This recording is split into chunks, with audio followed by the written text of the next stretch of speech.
Brent, what is this music we're listening to? Oh, you don't know? This is the band Univore. You might have heard them on the last couple episodes. Ah, that's right. Yeah, they had a new album out. It's called Sympathetic Vibrations. It just came out last week, October 23rd. Oh, this is their 7th album. I remember now. Oh, yeah. Yeah. Oh, how do you know? 7th album. How do I know that? I am a Univore fan. I've been to univore.com. And I know that this song is, in fact, Sympathetic Vibrations. That's the name of this. This is the instrumental version of that song. And the title song from the album. Sympathetic Vibrations. This track, you know what this makes me think? This makes me think of working out. You know, I feel like you could listen to this track. You could probably do a lot of things with this track, but I think you could probably work out to this track. You can really pump your muscles up so big that I almost imagine your muscles being like giant pimples and just popping. Oh man, I wish I could pop my muscles. I can imagine myself, you know, sneaking into an abandoned Chuck E. Cheese, and then getting into the ball pit, and then the cops come and they're like, "Who's in here?" Because the alarm went off, and I have Univore on my earbuds, and I'm at the bottom of that ball pit, and the cops, they're looking around. I don't think there's anyone in here. Let's go. And it brings me right through it. Just carries me right through the cops searching for me. So this is like bottom of the ball pit material right here. This is bottom of the pit material. This is bottom of the pit. So check out univore.com or follow them on YouTube and Instagram and all the other places. And also check this out. If you're a Poundcast Patreon member, or if you're not and you join right now at the Pound Pimple or Pumpernickel level, you can download the entire album for free. Univore's Sympathetic Vibrations. Isn't that crazy? That's easy enough for me. That's a good enough deal for me. Univore loves you. Univore loves you. Peace. Welcome to the Poundcast. Once again, Brent Weinbach is my host, and I am DJ Doug Pound, coming at you live from quarantine in the cloudy city of Los Angeles, California. It's cooler out here. It is cooler. And I'm really digging this cooler fall weather. It's something different, and it's been, I don't know, in a way long awaited because it was hot. It was hot. It was hot. But now it's cool. I like this cool, cloudy weather. It made my mouth start to think like, my mouth started asking questions. You know what it said? It said, what was that jerky that you put in my mouth before that you didn't have in my mouth today? And I said, oh, Louisville vegan jerky? And the mouth said, Has there ever been a horror movie where someone's mouth, you know, there's been ones with like hands, they can't control their own hand. That would be cool if there's one about a mouth that takes over. It has a mind of its own. And because that's what happened to me. My mouth had a mind of its own, and it was telling me, Doug, you got to get more of that vegan jerky from LouisvilleVeganFoods.com. And I said, where do I get it? So your mouth is just going, like pulling your face in different directions. You know, it'd be a scary movie if like you wake up, right? Yeah, exactly. I can't control it. I can't like trying to like grab your throat or something. Yeah. Or the back of your head to control it. But this would be a scary movie idea, Brent, right? Yeah. You wake up, right? Somebody wakes up, the character of the movie. They look at their phone and they're looking at their photos, their recent photos, and there's a selfie of themselves, right? Okay. And it's them filming themselves, but their voice is different. You know, so like while they're asleep, like a demon takes over their body and does a selfie and tells them, I'm getting goose pimples right now on the back of my spine. Just thinking about this Louisville vegan jerky. At LouisvilleVeganFoods.com, use the code word Poundcast. But like, what if I woke up and I look through my photos and it's like, it's me, but I have a demon voice and I'm going, go to LouisvilleVeganFoods.com. And I like look like my face is all screwed up and looks all different. A demon takes over. That's the movie idea, Brent. A demon takes over a sleeping person's body and tells them, But then, we work in the ad for Louisville Vegan Foods. You go to LouisvilleVeganFoods.com. You use the code word Poundcast, and you get 20% off your entire order. And that's one heck of a deal. And they can sponsor the movie. It's handbag in the USA. It's 9 months pregnant. It's what I mean by that is it has a shelf life of 9 months. Yeah. And look, I want to get into this demon idea. I want to expand on it, but not look, Louisville Vegan Foods is my favorite snack, and they are our proud sponsor. So if you go to LouisvilleVeganFoods.com, use the code word Poundcast, buy a Louisville Vegan jerky at Whole Foods, Sprouts, many other grocery stores, and that's just a small way you can support and show your love for the Poundcast. But for real though, that's a good idea for a movie. Let's expand on that maybe later. We need like a good actor who can like really turn into a demon, to play the main victim. Hey, well, you pop some Louisville vegan jerky in your mouth, man. You become a demon for it. I've been creaming for that demon. Man, I'm demonizing for this. Now that would be a good quarantine film to make because you can just do it with phones and you can do it, about a person who's isolated. You know what? Maybe I'll act because Bonnie McKee, our guest today, she made a quarantine film. She's also a pop singer, producer, writer. She's a pop star, basically. She's a pop star. She's a dancer. She's a writer. She's a singer. She's a musician. Now she's an actor, and now she's a director. Actually, she was an actor already, and she was in movies. I mean, already. It's beyond. A triple threat is a singer, actor, dancer. She's doing more than double that. She's a fantastically. What's the word? She's just like she's talented, fantastically talented person. And we're honored to have her on the show today. We had a great conversation with her that's coming up right after this. And also, oh man, what was I going to say? And anyway, she wrote a ton of pop songs. You'll find out. Okay. Yeah, you'll find out all about it. She's written for other people as well as herself. Okay. Finally. Britney Spears, Katy Perry, among others. Michelle Branch. Okay. Now, as for us, if you want to, you can also support the Poundcast by going to patreon.com/Poundcast. You get bonus content, bonus episodes. It's a lot of fun. You're going to want to check it out. And there's also video on youtube.com/thepoundcast. Okay. Easy as that. Check me out on Patreon too. Patreon.com/Poundcast. Go to dougpound.bigcartel.com if you want to look at some of my merch or something, or just follow me on Instagram or whatever. And we'll see you. Huh? No, go on. Well, let's get on with the show. How about that? Let's do it. Please do. Here we go with Bonnie McKee. We're gonna instead of the theme song remix, we're gonna use one of Bonnie's songs. So here's one of Bonnie's songs called "Ferocious." This intro is a mess, but we're gonna leave it and just because this show is real, okay? Yeah, this is the real us. This is the real us, and it's a mess. But our conversation with Bonnie is amazing. Here's "Ferocious" by Bonnie McKee, and then we're gonna get on the show.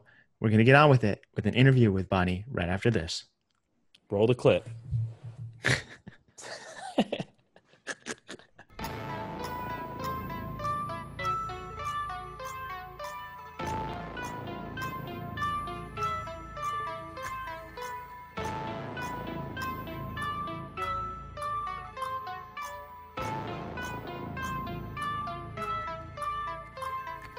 Rip my bleeding heart right out my chest. Tear my soul apart and I'm obsessed. Yeah, rattling my bones by the way you own every little piece of me. Lick it up until there's nothing left. When I feed you, sink your teeth in all the way. Going deep, I'm not afraid, 'cause Welcome to the Poundcast, Bonnie McKee. Thank you so much for being here. Thanks for having me. Sure. So when I met Bonnie, that was last year. When was that? Like, when's your birthday? Because I It was DJ'd the beginning of this year, if you can believe it. that was January. I It's DJ'd January. at your birthday Mhm. party, and Mhm. that's how I met you. And I had a blast DJing at your party. So much fun that I stayed longer than I was supposed to, for hours. It was a rager. Everybody stayed longer than they were supposed to. And then the cops showed up and everyone thought that they were male strippers. So it was that Oh, they kind of did? party. Yeah. Why do they show up? Because wanted we to were party raging also, till like or? 3 o'clock in the morning. Yeah, they wanted to party. Yeah. They were pretty chill. They came in and then they got on the mic, on Doug's mic, and were like, all right, everybody. And everyone was like, oh my God, like thinking they were strippers. And then they were like, it's time to go home. Was it at a house or it was? Mm-hmm. Yeah, your house. Yeah, I have a house that I turned the basement into recording studios. So it's kind of like a house studio situation. It's a house / rager area. Yes. House / rager area. That's right. Okay. Yeah. No, Yes. when the cops came, they were just like, no one called them. They were just like, what is this music? And then they Yeah. came in and they were like, we got to see what's up with this. Yeah, But they started taking their clothes off. So that was weird. also, Bonnie and I and several other friends went camping last weekend to Sedona, and it was a blast time of our life. We went to the Crack at Wet Beaver, which is an actual name of a place. And Wet Beaver's Crack. Wet Beaver's Crack, yeah. And I don't really know that much about you, so let's just start from the beginning, or we'll jump around here. But you are a musician. You have several pop songs with millions and millions of views on them, and you also wrote music for other musicians. You wrote songs for other people.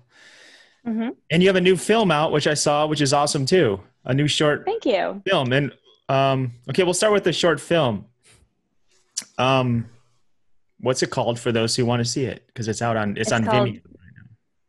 Yes. Although right now it's only visible for film festival stuff, but it's in several film festivals. So I'll be posting about when that'll be available to the public to see. But it's called April Kills the Vibe. And I made it in quarantine. I feel like quarantine is a time where everybody's sort of reflecting on what they really want to do. And we have a lot of extra time on our hands. And so I always wanted to make a film. So I just decided to get a skeleton crew together and do it. So we did it in quarantine and it was really fun. And then I don't know, it's a quick turnaround. I shot it on August 2nd and then I turned it in. I submitted it on September 16th. So it was like a 6-week process. What film festivals did you get into? So far, it premiered at Venice Shorts, and I ended up surprisingly winning Best First Time Director. Wow. And then it also was playing in LA Independent Shorts, and I won Best Female Short, Best First Time Director, Best Actress, and we got honorable mentions for Best Original Score and Best Supporting Actor. Wow, did you? It was awesome. I gotta say, it's pretty well done, and the acting is really good. I was very impressed with Andrew's acting. Yeah. Andy Harry, for people who's been a previous guest on the Poundcast. Yeah, Andy is my boyfriend, and we've been collaborating on his project Cobra Man, which I'm super excited about. He's a great musician, and he's also a director himself. And so when I decided to do this, I sort of at the last minute wrote the scenes with his character, and I was like, well, I needed love interests. Would you like to act in my movie? And he was very patient and agreed, and I really kind of threw him in the deep end, but he ended up winning Best Supporting Actor. So that's wild, because Andrew is like, he is like low key, kind of like, he's just like low key, you know? Yeah. He's so chill and like humble. But then you see him on stage and he's like this rock god. But then in normal life, he's just like a humble, cool dude. And then like in your movie, he's like a really good actor. I was like kind of like blown away. I'm like, dude, this guy's like really talented, but he's not like, you know how like he's not trying to be like all that, but he just like is good. And you are too, because thank you. you've done all this like stuff, and it feels like you should be more of a household name, like a lot of the people you Oh, write songs for. So Am I allowed thank to you. also say that you played two roles in the movie? Yes, yeah. Yeah. And I decided. I wasn't even 100% sure at first. I thought, wait, that hurt. I mean, it really seemed like two people almost. Thank I you. almost thought Thanks. I thought it was almost two people. And I kind of thought, wait, that is her, right? I'm And gonna say that I did not even know this. So which until right, other Really? what's the other part you played? I she play plays the both main two April roles. and Lila. Like the friend you're talking to? Yeah. Oh my God. Well, okay, now I'm even more blown away. I thought that was Right. someone else. That's wild. Yeah, Good. no, Okay, it works.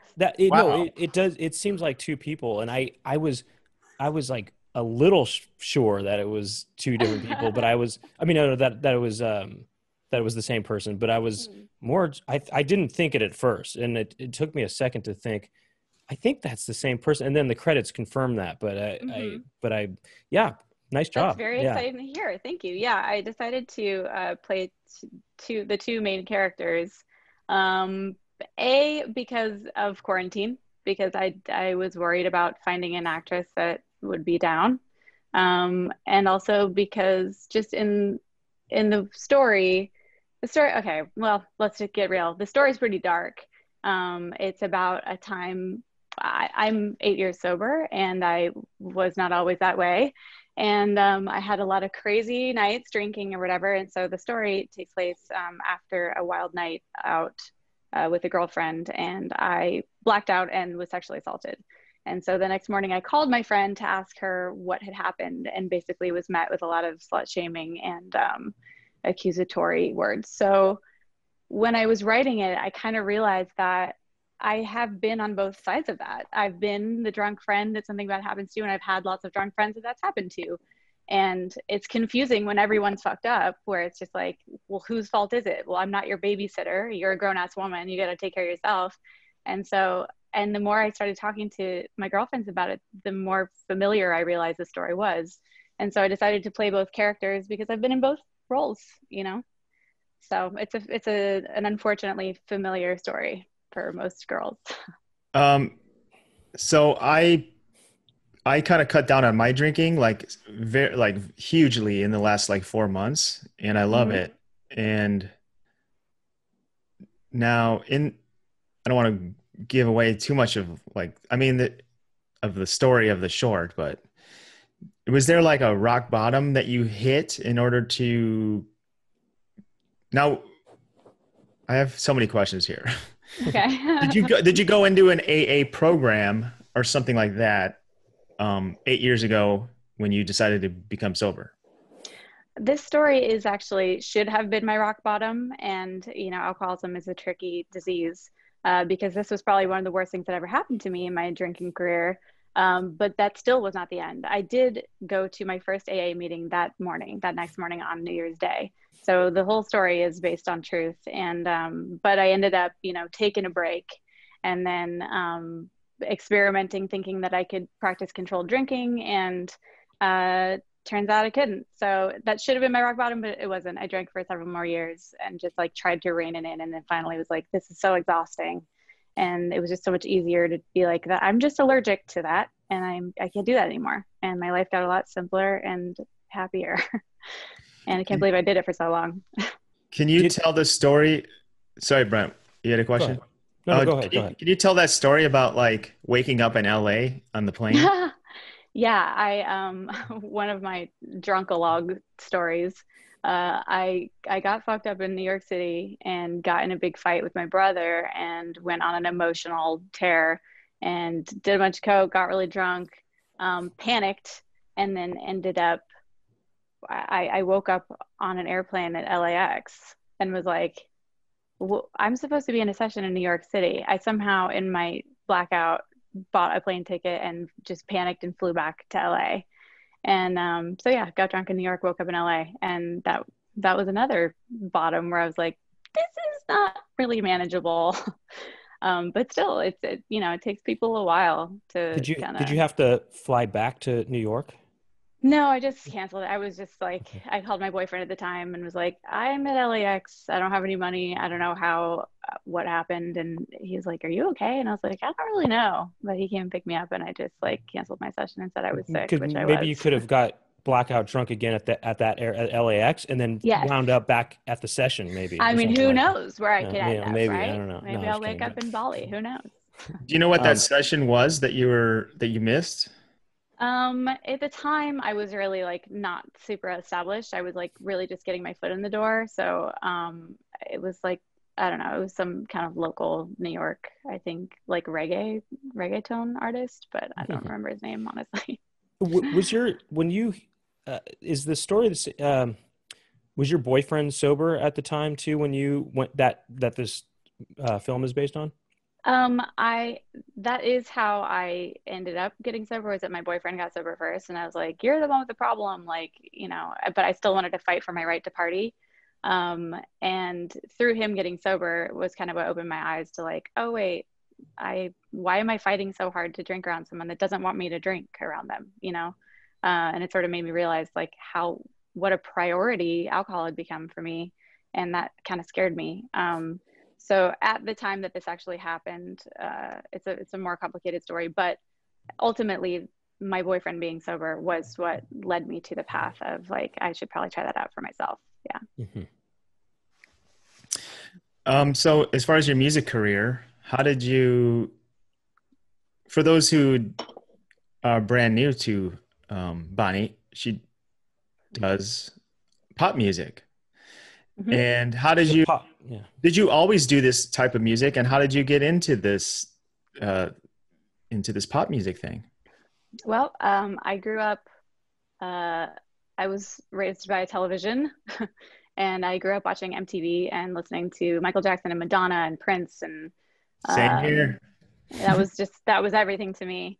And honestly, like a big reason why I wanted to get into music was because I would watch the music videos. I wanted to make music videos. And that's partly why I've transitioned into filmmaking stuff and why I love making music videos so much is because I realized that I'm really a visual artist and I wanted to play pretend and wear costumes and dance. And so I started out doing that, just being inspired by that. And then I started writing songs when I was about 12 years old. I love Fiona Apple and Carole King. And I made a demo and sent it to everyone I knew. And this is like so old school. This is like the late 90s. I sent my tape to everyone I knew. And then my friends babysat for someone that knew someone in LA in the biz. And then I like got a random cold call from someone in LA and they flew me down when I was 16. And I got a big record deal and thought that all of my troubles were over, but they were only just beginning. And I got a huge record deal and put out an album that failed and fell on my face. And I'm sure that's a blessing because God knows where I'd be if everything had just worked out to my liking when I was an, egotistical, like delusional teenager. And then I started out of desperation, really writing songs for other people. I really didn't want to. I really wanted to be an artist. It was really important to me to like be the forward-facing, voice of the music. But I was friends with Katy Perry socially. I actually met her at a thrift store at Wasteland on Melrose, selling our clothes because we were both like, major record label rejects and had to sell our clothes to eat. And we were fast friends. And she ended up bringing me in on the second album on Teenage Dream, and I co-wrote half that album with her. And my first hit was California Girls. And then I just had a crazy run of just hit after hit, totally accidentally. Like I was like in the trenches learning how to write songs, honing my craft, but like I didn't really ever want to be a hit songwriter. It sort of just fell in my lap. And then as many songwriter / artists can attest, it becomes kind of a trap where it's like you become like a cash cow for publishers and labels, and nobody wants to hear your shit. Where they're like, "Oh, you're an artist. Oh, are you an artist?" It's like, "No, you're a hit songwriter. Just like stay in your lane." So I really fought against that for a while, and then I got another record deal, put out a song called "American Girl," that was my most commercial success song as an artist. And then I left that label again. It's kind of a rite of passage getting signed and dropped in the pop world. And I just became completely independent, and I've been putting out independent music ever since. And I learned so much about what my masters are worth and having creative control, how important it is to me to not have any establishment between me and my fans. So I really love being independent.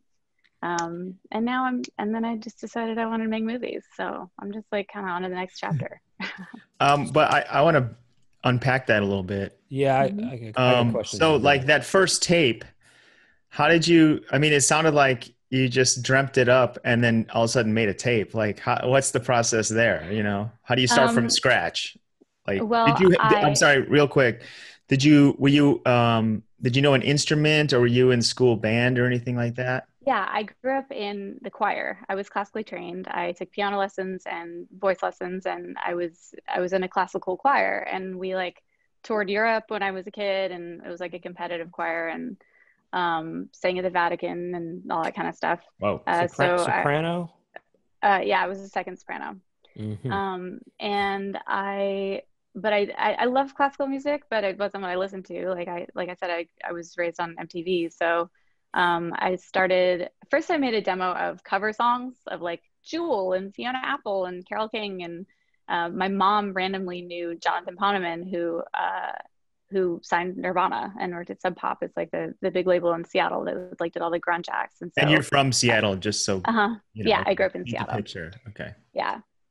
So she gave my demo of cover songs to him, and he said, "That's great, you can sing, but can you write?" And I secretly had been writing poetry since I was a little kid, and I was like, challenge accepted. So I went home and I got on the piano and I started experimenting writing songs. And then I went to a private high school for some of my freshman year before I was promptly kicked out. And we had a program where they would take us to a recording studio, and it was like an extracurricular thing. And so I ended up recording some of my original songs for a school project, and then they kicked me out of school. So I didn't finish high school. I didn't even finish my freshman year. Are you serious? Yeah. Did you get a GED? I did. I got kicked out freshman year, and then I went to like an alternative school for a year. Like Sub Pop High, or? Yeah, pretty much. And yeah, it was basically like a daycare for, drug addicts and ravers and goths. So, and I was a candy raver, by the way, so I fit right in. So you had a pacifier? Oh, yes. Oh, the pictures are humiliating. Yeah. Did you get kicked out for being just like a wild partier? Yeah. I mean, by the time I was 14 years old, I was like a full blown drug addict. So, and the parents didn't like me. The teachers didn't like me.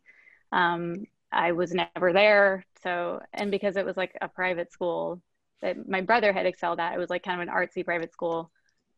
They were just done with me. So you were kind of into that stuff when you got the deal. Yes. Yeah. Interesting. Which is weird. When you got the deal, did that make you just go harder as far as drugs and stuff goes? No, actually, I mean, I ended up getting into, I started out with like ecstasy and acid and all that fun stuff. And then I ended up falling into meth, because that's big in Seattle. And so, when I got the deal, so I had already had all this trauma and like horrible life and shit. So when I got the deal, I was like, all of my problems are over, and now I can like be a star and everything's going to be okay. So I moved to LA at 16 by myself, and I didn't know where to get meth. So I just switched to Coke, because that's just like having a cup of coffee in LA, but it was actually a blessing, because I was able to like get off of meth, which would have surely like killed me or rotted my teeth or something. And then it was just a little more manageable. Also, I had something to lose now that I had this record deal. So I was like trying to not be a tweaker anymore. Were all the people in that business that when you first came to LA and you're like working in the record business? I mean, around that time, that's when it was probably more of a, cause now it's different now. The labels kind of don't seem to matter as much, maybe. Because what year was it? What year did you move to Los Angeles? 2001. Interesting. So that was that period where it was, Britney Spears and NSYNC and stuff. You know, that was Mm-hmm. the big pop stuff at the time there. What was it Yeah. like being in the studio, like in LA, What was it like being in the young? studio with JC? And who were you in there? Who were you in there with? Yeah, And was was Lance everyone like a up on the crazy boards? party, or is it something out of like a movie or something? Yeah, I think things have changed nowadays, but back then there was still a lot of partying in the studio and stuff. Not specifically in my stuff, but just visiting other studios or whatever. And definitely like the parties and the nightlife was still like cocaine was like fully just acceptable. And now I think it's a little bit more shameful for people to just be like openly doing coke, but back then, you know, at 16, 17, I saw a lot of it. But I worked with Rob Cavallo, who produced all the Green Day albums and like Goo Goo Dolls and Michelle Branch, and he was like super hot at the time. Really brilliant producer. Did not do cocaine with him, just for the record. But yeah, I mean, I was starstruck, and I got to hang out with Green Day, and like had a full meltdown fangirl moment. And yeah, like I remember, like I feel like when everyone moves to LA, like you have your first like celebrity sightings, and you're like, oh my God. And I went to like some cheesy Hollywood party at the Houdini Mansion. Everybody's had a weird night there. Lookout Mountain and Laurel Canyon Boulevard around there. Yeah. And I met like Andy Dick, who's like kind of like Not a everybody great meets person Andy Dick. to, yeah. If you're, It was like Andy Dick and like Pauly Shore and like Ian Ziering, and I was just like so blown away. Like I just couldn't believe, you know, and like they're awesome, talented people. So no hate, but it's just like when you meet someone that like your first famous person, it's like really mind blowing. So then when I got to meet like Green Day and Michelle Branch, and I got to meet Tom Petty and Anthony Kiedis, and it's just it feels like a dream. And like you really feel, I mean, it is like the sort of fool's gold thing though, where it's like you're like, I made it because I'm in the company of greatness, but it's like you're only just starting. And I think a big mistake that a lot of young artists make is they think that if they get a record deal that they can stop working, where it's like, I made it, cool, so now I'm just going to chill and just like enjoy everyone doing all the work for me. And it's like once you get a record deal, you have to work harder than ever, because it can go away like that. And it does. well, if your goal is to like be a musician and to stop working, then you probably shouldn't be a musician, because don't you want to be working and making? Well, here's the thing. It's like, I mean, you Just go be think a that house like, husband.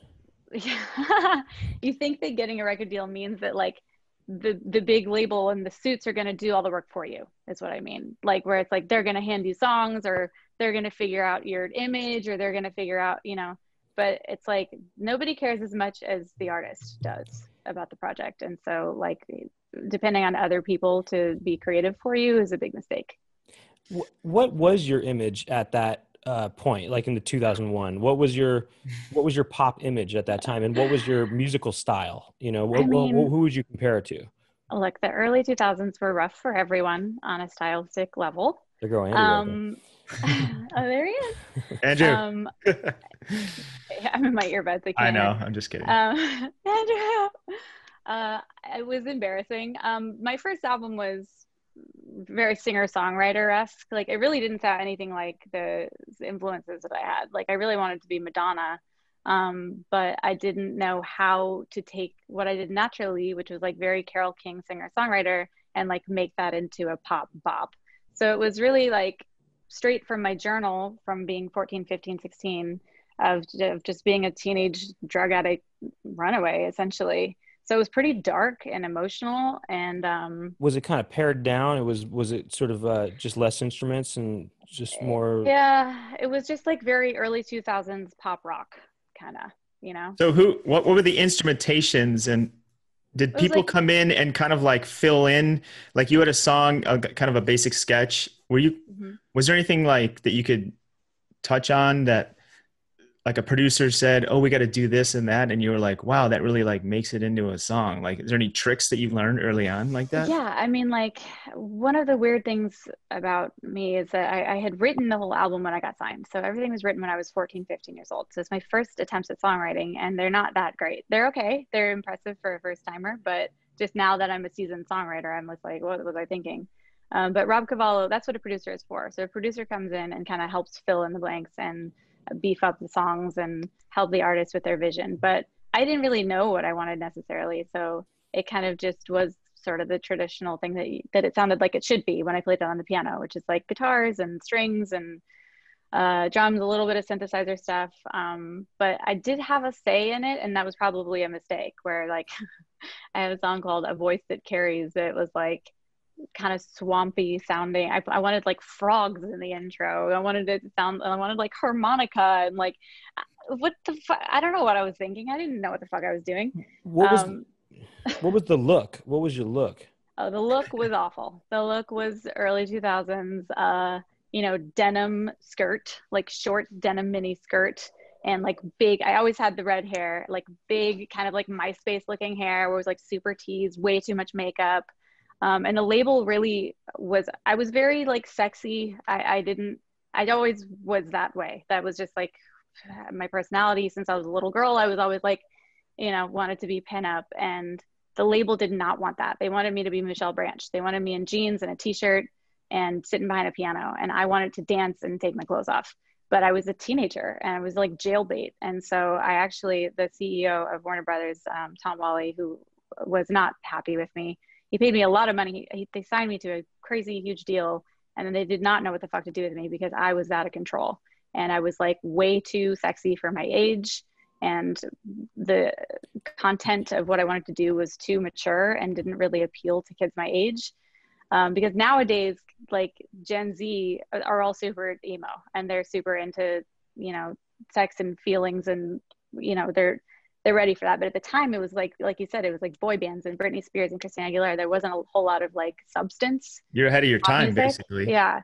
So it probably would have done better now. But I was so frustrated. I had put out this album. It didn't do what we all thought it was going to do. And then I basically got shelved for this second album. So I went to the CEO's house in the middle of the night with a great idea. I went down to Hollywood Boulevard and bought a dagger with a tiger on it and a jewel for an eye. And I snuck onto his property in the middle of the night with a demo CD, and I stabbed it into a tree on his property with this dagger. And then I wrote on his car, "Platinum Baby," in lipstick. And the next day was his children's first day of school, and everyone was horrified and thought that a maniac came in the night, and they were right. And I was promptly dropped. So. Oh no! That's why you got dropped. It wasn't just that you weren't successful at, or it just didn't sell well or something like that, but you really did something to deserve getting dropped, kind of a thing. Well, yeah, I mean, but I wanted to be dropped because I was being held hostage. I was making more music. I was working every day. I was turning in songs, and they wouldn't put it out. Like, I just got shelved because they had spent so much money on this project already, and they didn't want to invest anymore. What substances did you take before going to the house? I'm sure. I mean, I was a stoner back then, so I was probably just stoned. But I mean that does sound like it sounds like a cool idea. You're like being bold. That's like a Hollywood story where it's like you got to get noticed and you got to do something bold. It doesn't sound like that crazy of a thing. All you did was stab a CD into a tree. Well, yes. Put lipstick on a car. I mean, yeah. Well, Tom is a conservative guy, so I think he was not too pleased. I actually ran into him like a year ago.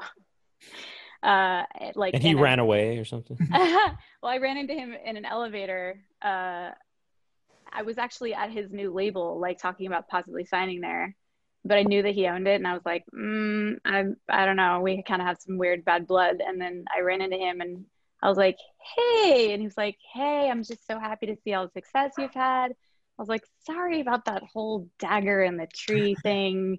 He was like, "Hey, you always kept it interesting. Like, it's all good. No bad blood." I was like, ugh, awkward. But I mean, Well, as a that's a cool. child, I mean, that's a cool story. Also, that happened like a long time ago. So he's yeah, kind of like, if he's a reasonable person, he'd be like, that was kind of cool looking back on it. I don't know. yeah, it's a great story now. So you met Katy Perry when she was struggling or whatever, or she Hmm. wasn't. Okay, interesting. And so you guys were just struggling friends, musician Yeah, basically, friends. like I was still signed, but like stuck in this horrible deal, and she had just been dropped, and so we met in line at Wasteland trying to sell her clothes. They didn't want to buy any of them, so we were both like equally embarrassed because they're very rude there about it. And then she was like, "You're Bonnie McKee, right?" And I was like, "Yeah." And she's like, "I love your album. Like, I was signed to this label and da da da, and I'm a singer songwriter." And I was like, so, flattered that she knew who I was, and so I listened to her stuff, and we had really kind of. She told me that one of the boys was inspired by one of my songs on my first album called Confessions of a Teenage Girl, which is basically like a coming of age song about like what it means to be a teenage girl and be growing up and kind of discovering your sexuality. And so we were just kind of two peas in a pod. And it's funny when we write together, we'll finish each other's sentences or we'll come in with like the same title. And it's not like common title, it's like weird shit where you're like, really? That's Whoa, like we have a really? weird That's cosmic thing. that's wild. Yeah. So are you still I mean, you're still tight with her? I mean, she is the biggest thing in the world, and she just had a baby, and she's living her life. And she did witness with some other songwriters, and so we're still friendly, but we don't talk much. It's But been a long time. have you been to the does she live at the nun compound? I don't know. I heard about all that Remember she controversy, bought but like a nun, like a covenant or something, or not is yeah, that and the then I word? think like one of Convent. one of one of the nuns like died in court or something dramatic because they were like she was like ancient, and it was like a whole stressful thing of like buying a nunnery. I don't know. Wow. So you wanted to be this. I mean, when you first started writing for other people, and I guess it was Katy Perry was the first one, right? Did it, since you wanted to be the front person, you wanted to be the star, was that really hard for you when one of her songs became a hit that you wrote? And well, yeah, was that hard for you to see? I mean, did you think that could have been me getting the kind of more of the credit, even though, I mean, it was you, but it was through somebody else? Well, how did you handle that? Yeah. Lots of therapy. Yeah, it destroyed me. I mean, working with Katie was really fun, and I was so, so grateful to be working with the great Max Martin. And, Dr. Luke was the biggest thing at the time. And I was grateful to be on like a dream team of songwriters and to be included with these legendary artists and songwriters. But so it was exciting at first, like getting a hit and being wanted for my intellectual property, where like all of a sudden every label's calling and every publishing people is calling, everybody wants me on their shit. It was nice to feel seen finally after struggling and failing as an artist and all these things. It was nice to be recognized. But ultimately, like I'm a performer, and that's really what I wanted to do. So yeah, I struggled with it. I mean, Katie gave me a lot of shout outs, and she helped me when American Girl came out. I did like a celebrity lip sync video of it, and I had Katie and Kesha and Carly Rae Jepsen and Macklemore and Kiss and Tommy Lee. All of these people like showed up for me and lip synced the video, and then that ended up going viral, and that was like how that song kind of got its start. So she lent herself her celebrity to me and would tweet at me and stuff, and that helped me a lot. And a lot of my fans are Katy Perry fans. So she helped me, and she was a good friend and I opened up for her at the Hollywood Bowl, and she was very kind. But it was difficult for me as an artist to not get the shine that I wanted, for sure. Well, so since it was difficult, how did you allow yourself to start doing this for other artists, start writing for other people, if it was already hard for you with Katy Perry?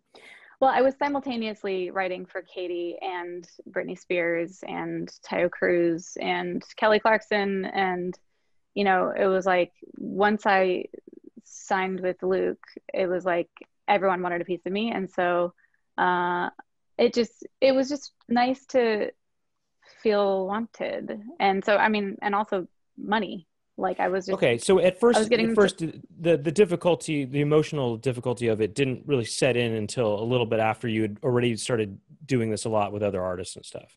well, it was like the way that I saw it and what I was told was, pay the piper, make a deal with the devil, sell your soul to all these other artists, and then you'll get what you want. And then that'll be the stepping stone for you to be the artist that you want to be. Everyone will know your name.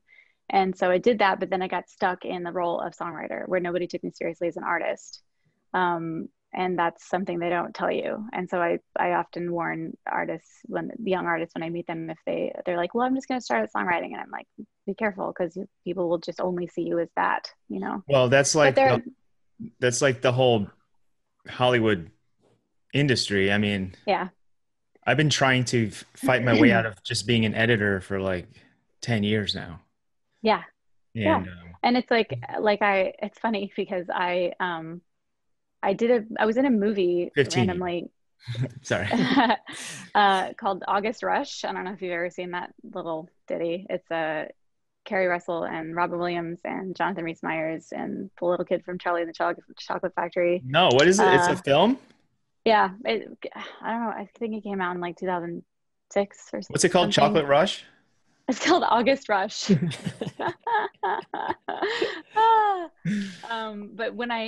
because I had an agent, so I was doing a little bit of acting, and I miraculously got cast in this role, mostly because I could play classical piano. And so I was playing Carrie Russell's accompanist and best friend in this movie.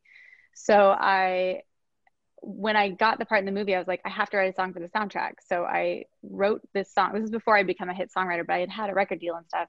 So I wrote this incredible song, like tailor-made for the movie, that I was like so proud of. And I turned it into the movie people, not even knowing who to give it to. And they were like, this actress gave us her demo. And I don't even think they listened to it. And that song ended up going on and getting cut with another big artist, I believe. But it was just funny that like they knew me as an actress. And so they did not take me seriously as a musician when like my whole career was music. And then years later, I was like, as a songwriter coming in on like a Suicide Squad movie or some big movie where they were like wanted me to write songs for it. And it was the same producer, and she's like, you were in August Rush. And I was like, yeah, I gave you a demo of songs. I'm like, she's like, I know. And then, and you guys were like, she gave us a demo. Another actress trying to do. This actress is trying to do music. Give me a break. Right. I mean, it's sad, but true. Like in Hollywood, it's just like everyone wears so many different hats, and it's like, I can understand how it's like, oh, someone's a PA, and then it's like, oh, like check out my demo. And you're like, I get it. I've been on both sides of that. I've seen that real quick. I've seen that happen like so many times where like I have a friend or a friend of a friend, like an acquaintance who is sort of hanging around the comedy shows. And then one day they're like, I'm going to do comedy. And then they're all of a sudden, like a few years later, they're like, they're Louis C.K. They're Louis C.K. Yeah. Or like, you know what I mean? Or something. No, it turns out they're actually really good. Yeah. And that's when people send me stuff, I'll check it out because I don't want to just dismiss everybody. Like, I was just going to say the same thing. Like people send me stuff on Instagram, people send me their demos, or like people that I know as being a different role in the industry. I always give them benefit of the doubt because like I'm cross-pollinating myself. So I'm just like, who am I to say? You never fucking know. Well, Doug and I, we're gonna write some pop songs, right? We're trying to get into that. We do have a pop song in the works, yeah. Can called I All get Fours. Called All Fours. It's I really want to adjust this, but I'm afraid because the other day it kept turning off when I touched it. Is if it hangs up? I think it'll just go quiet. Oh, well, yeah, go ahead, adjust. Okay, I'm gonna try. Ready? Here we go. Okay. Oh. Last time I hung up like. Look, I got a couple questions that are kind of, I think, going to be probably longer conversation starters here. But the first one is, well, let's talk this. Let's talk pop. Okay. Okay. I want to know, what are your favorite Madonna songs, Michael Jackson songs, Prince? Let's get into that and let's talk about the albums and, let's go. Okay. What's your favorite Madonna? What videos do you like a lot too? Let's see. Growing up, I loved Like a Prayer. I was obsessed with that, and I would put on my mom's. You mean the album? You mean?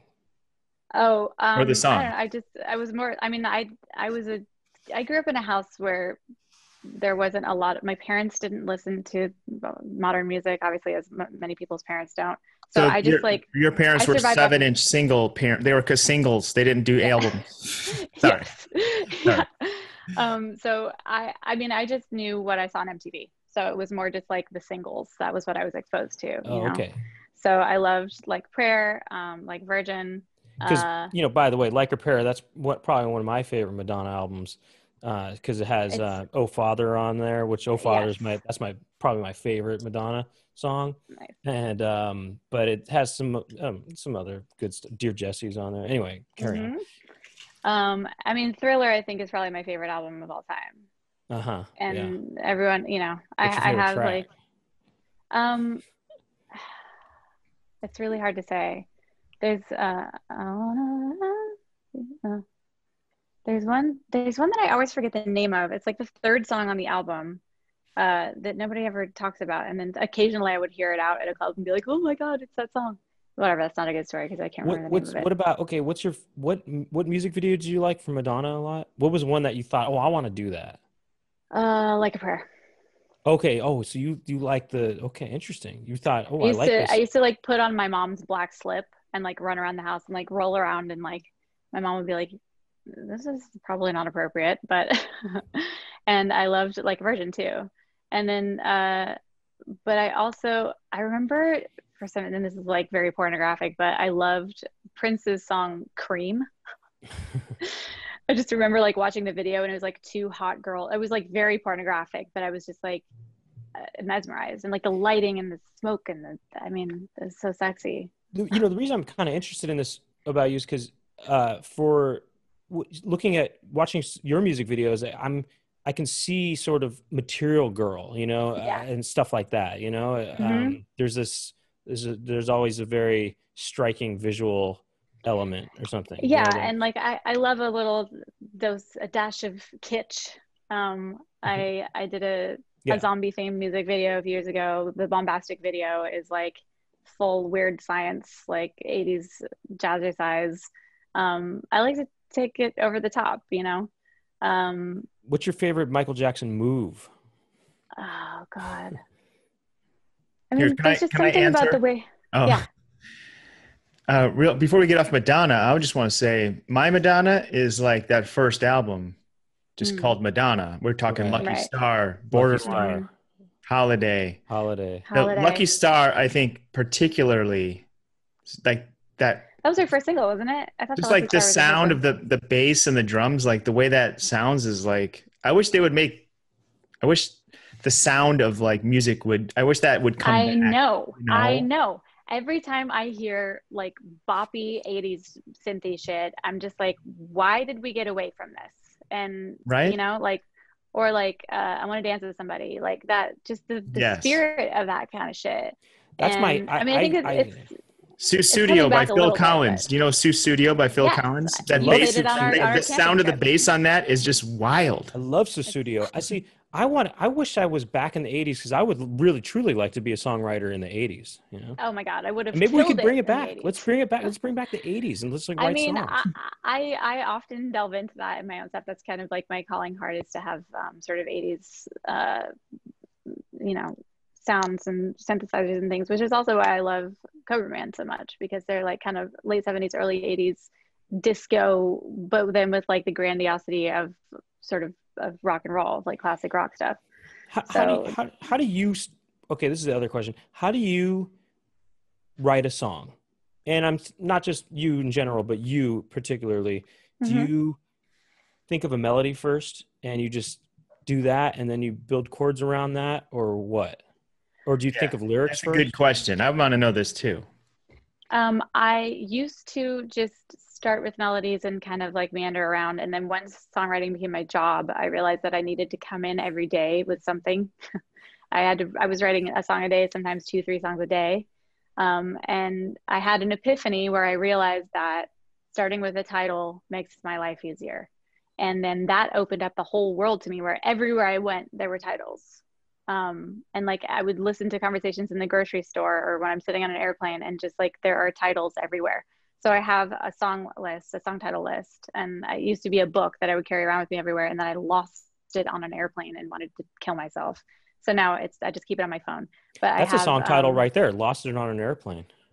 Yeah. Can you give an example of a song title that you thought of, like on an airplane or at a grocery store or whatever, that comes to mind? Yeah. Something you yeah. overheard. Let me think. Wait, so you were at the American Girl store. American Girl was inspired by, because at the time I wrote it a lot longer ago than it came out, but I was pitching something for Justin Bieber, and that song American Boy was a hit. And American Boy. And so I was like, well, he's Canadian, so like maybe it would be cute if we did American Girl. So, sometimes I'll just do a play on something else. Teenage Dream was that's a longer story of how that was inspired, but I don't know, it's always fun to find a title like that where you bring two words together that you haven't really heard together. But sometimes you just hear people saying that though. You'll hear someone say, yeah, garage stick. Oh yeah, that's the stick for the garage. That's the garage stick. And you think garage stick. Yeah. Garage you just stick. hear someone talking about, you're at the That's hardware the one. store, you hear someone talking about garage stick. Yeah. Okay. And then how does it go from there? What do you think? I'm working on garage stick. Or like, how do you start doing a song to that? I want to hear you do it now. Let's see. Actually, you know what? I'll look at my song list right now, and I can show you some titles that I have. To expand on, I can read you my song. I write down song titles all the time and like band names. You do this, Doug. I do. I don't know how to write songs, but I mean, I've done some songs and some rap songs, but it's really difficult to write the lyrics. But I have honestly, I want to write pop songs. I kind of want to do that. You know what I mean? You want to hear some of I have some song names here. Or these are also band names. Okay. Clowns Get Naked. Pragmatic Eyes. That could be like an 80s. Yeah. Omelet Station. Load More Comments. When you load more comments? Yeah. We've all done that, right? Yes. Downtown Salad Place. That's good. Dance Patrol, that's a kind of a dance song. Yeah. Bullet Hose, Dehydrated Linings, Gum Water, 10 Suggestions. This is why I'm not a songwriter. Bonnie. These are not. But see, a title like 10 Suggestions, like if you just threw that in the room when we were writing a song, I'd be like, we can absolutely work with that.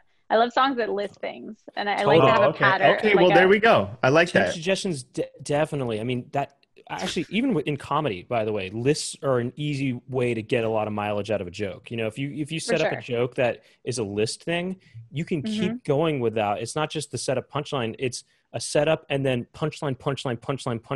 It keeps going.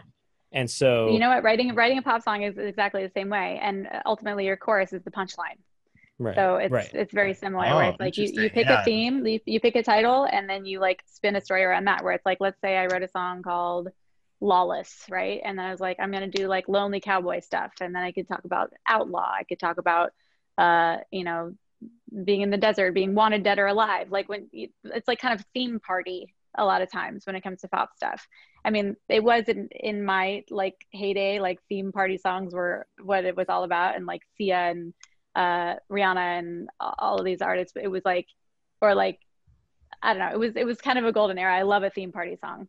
Now it's a little more artistic and people are being more emotional and more vague. But at the time that was like Womanizer was a good one, or Toxic. Actually, Britney Spears' Toxic is a great, it talks about poison. Did you write Toxic? No, I wish. Are you kidding me? That's the best Britney Spears song. I'm obsessed with that song. Yeah. Perfect song. So once you have the title of the song, do you then come up with a melody? Do you come up with a chorus first or what?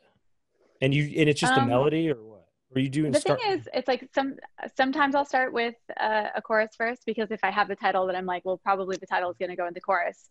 But then I find that as I'm writing a song, I usually beat it as I go. And then all of a sudden, like I'll write the chorus and be like, great, chorus is done. And I'll write the verse and be like, damn, the verse is better than the hook. So I kind of like to start at the beginning because then I know where it's going to build to. And It's are just you like, coming up with the melody first? I usually do. Like, And because is it, do you come up with the melody on your from your voice, or are you working well, the melody out on a piano or something? in pop music, for the most part, I would collaborate with a producer, or people will send me tracks. So like the chords will be, for the most part, written. Or I mean, that's how it used to be. Now I like to collaborate and be a part of the production. But we'll figure out the chords, and then I like to record it as I go because then I can listen back. Because when it's just coming out of your body, it's hard to be objective about what sounds best.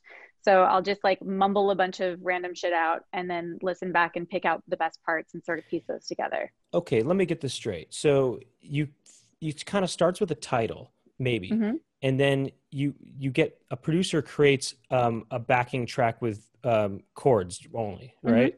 No, there's no melody, and then from that you develop a melody from your voice, kind of improvising the melody. Just mumbling stuff, yeah. And then figure out the parts of that are you find the catchiest or whatever. So the chords are kind of coming first, huh? Yeah, the chords. Interesting. And you don't write you don't write the chords. Sometimes I do, but usually in pop music, I collaborate with a producer because like we need to have something done by the end of the day. When I produce something, it's going to take me forever, and so I'd rather just give it to someone that's better at it than I am. That's interesting. That's interesting. So you don't sit at the piano and kind of Sometimes I do. that, or you do that too? Sometimes I do. Yeah. And then you do a top line. They call it a top line, right? Yeah, I was just gonna say, yeah. Can you explain what that is? Top line is lyric and melody.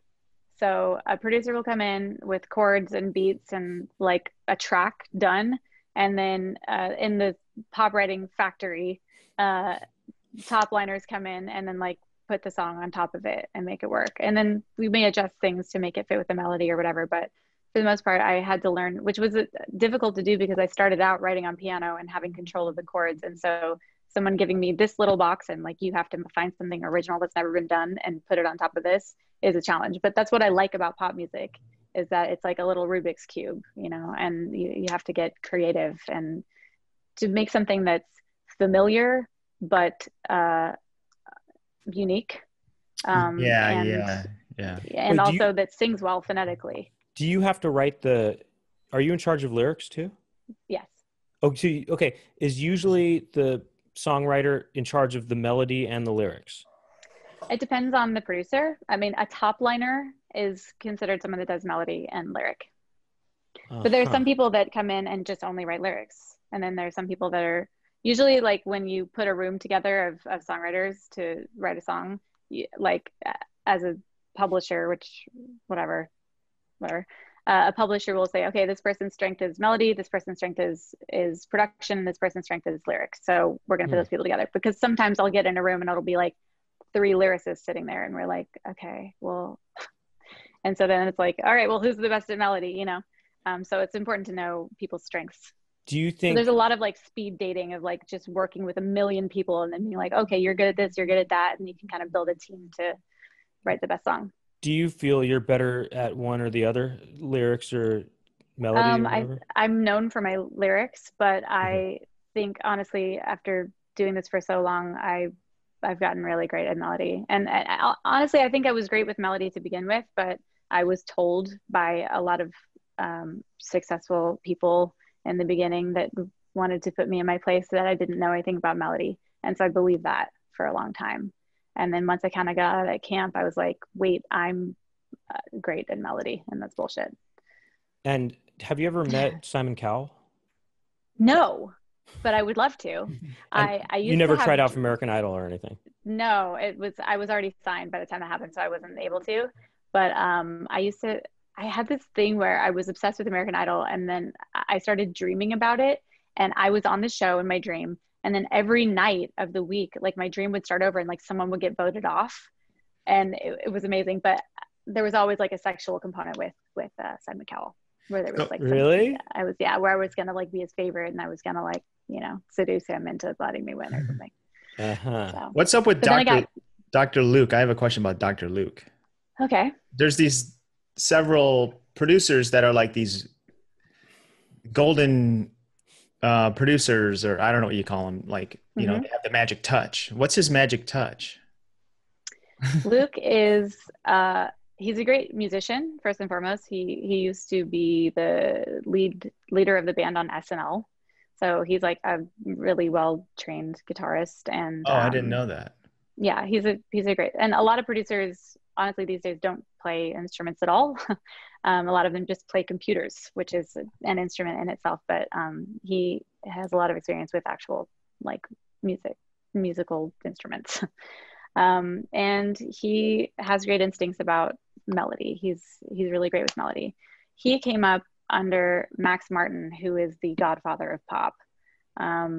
He is Swedish and he is kind of reclusive, but he's written literally. I think he may have just gotten the world record for most hit songs. Max Martin? Yeah, Max Martin, and he was like my mentor. Wow, he's not a household name. I don't think I'm Not That Innocent?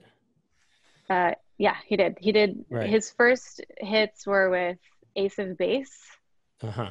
back in the 90s. Sure. And then he went on to do NSYNC, Backstreet Boys, Britney Spears, Christina Aguilera, every boy band, everything.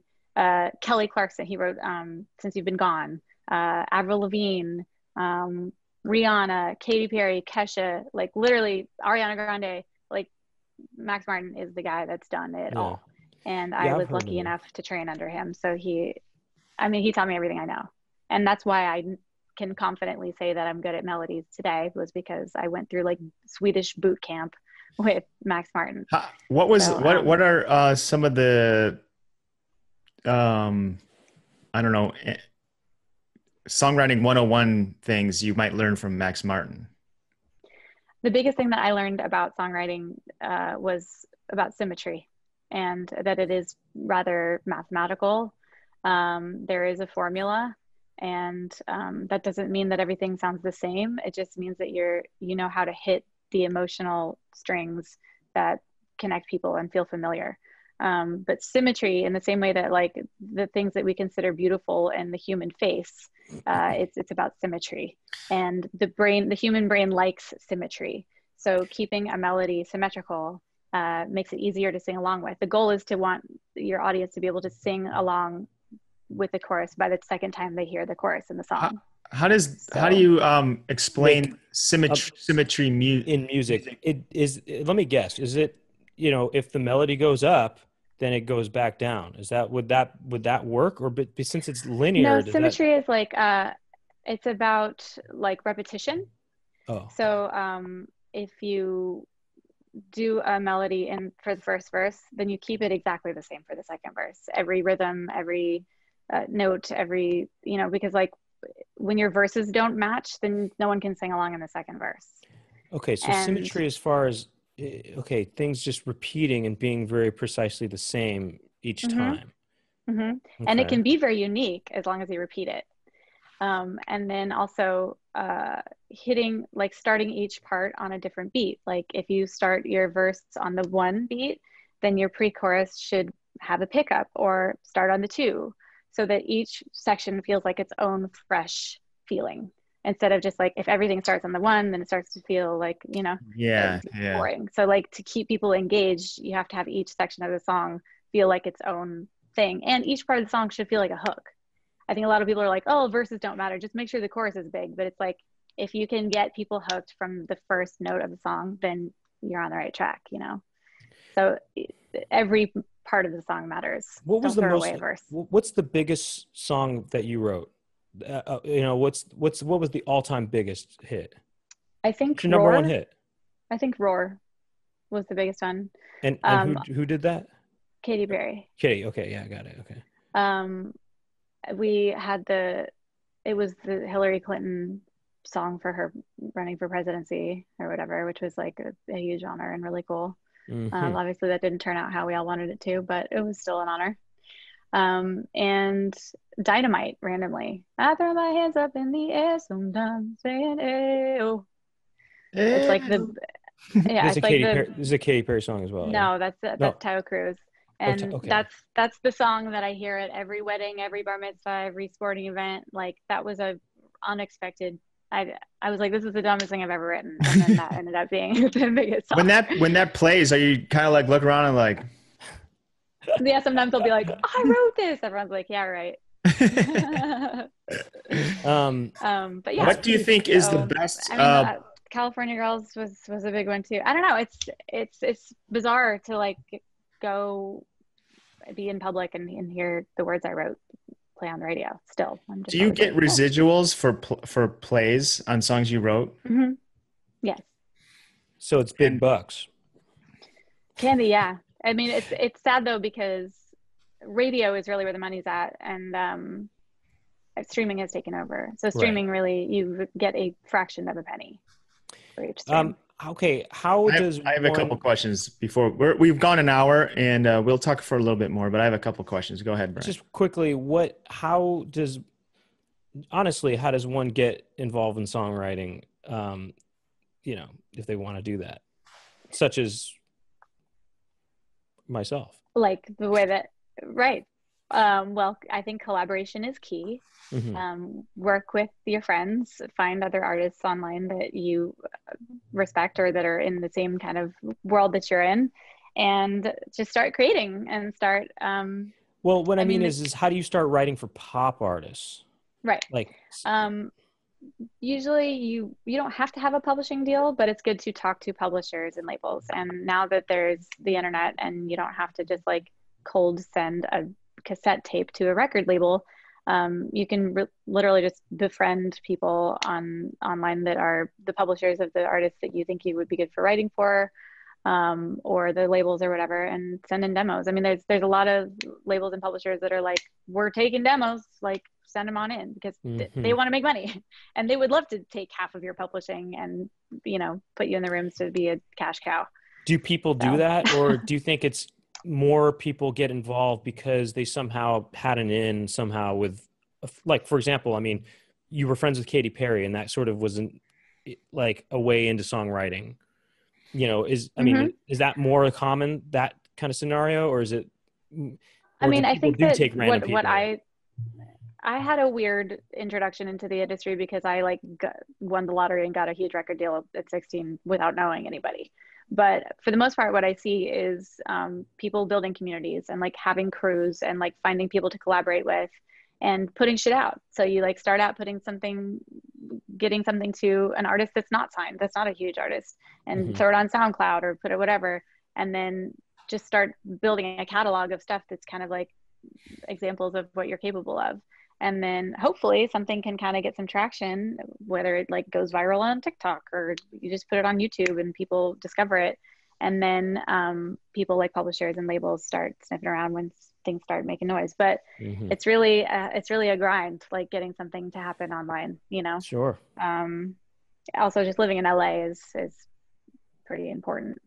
Just as far as like, I mean, these days you're not exactly running into a lot of people, but it's helpful to just like be at the shows, meet the people, get to know the other artists in your community. You know, community is key. Like have you the really thumb can't drive do it by on you, yourself. ready to go. Yeah. There you go. When you, I know you talk to a lot of younger people through social media and give them advice and stuff. What's like what's like something you tell them not to do? What's a no-no?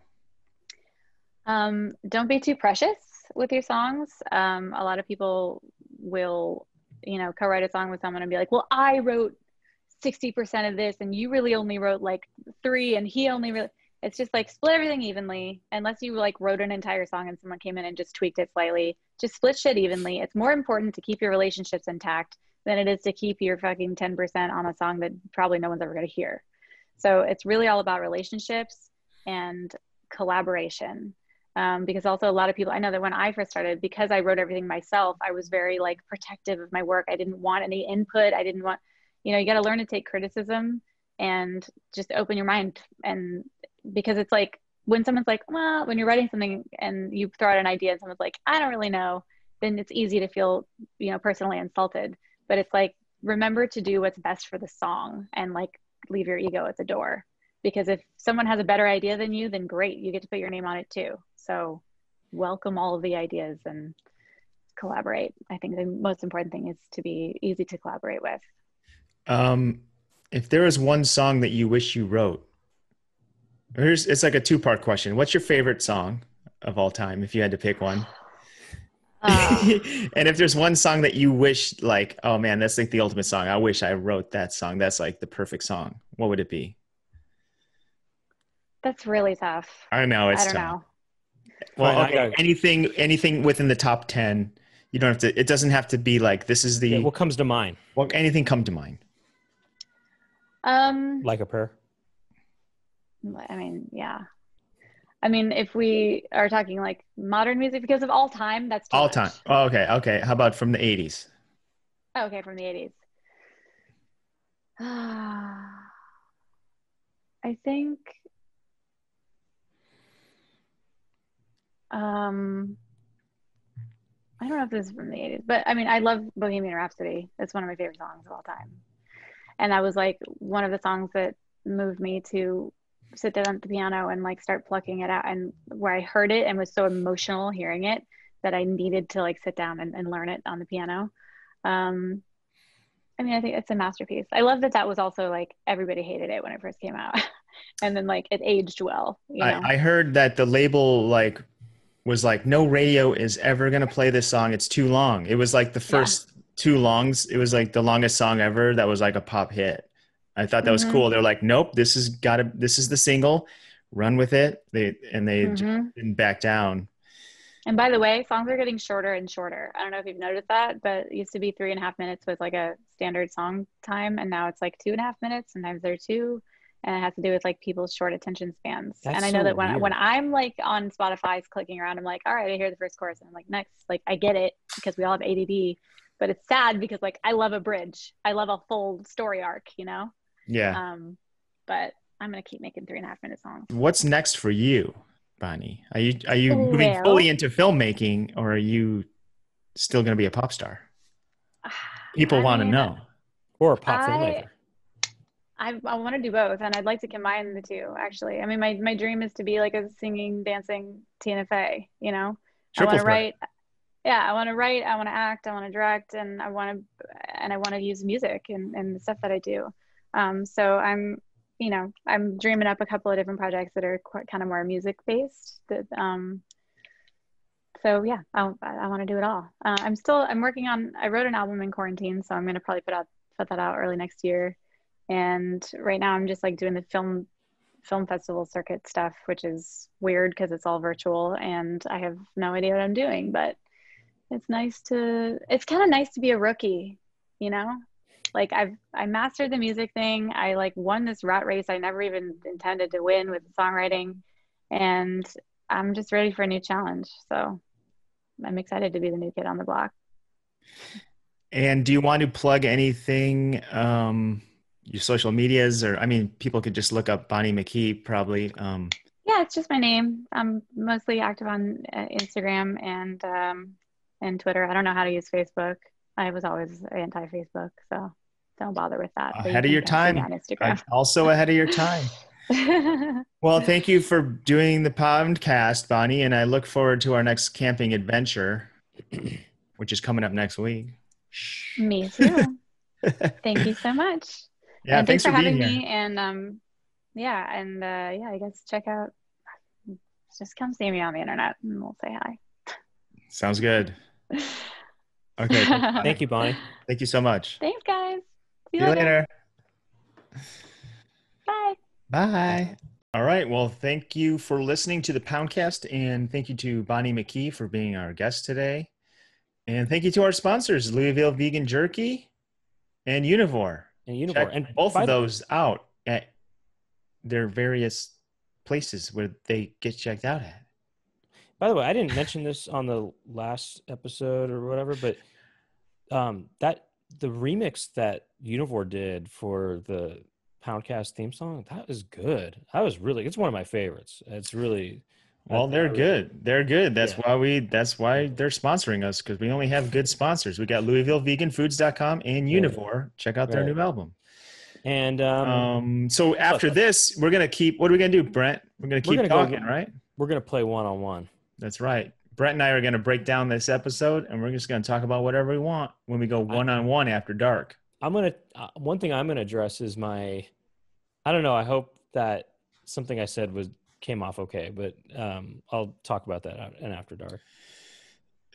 All right. So if you want to listen to our After Dark episode and all of our After Dark episodes, and you want to support us, all you got to do is simply subscribe to us on Patreon, and you'll have instant access to all that. Patreon.com/Poundcast.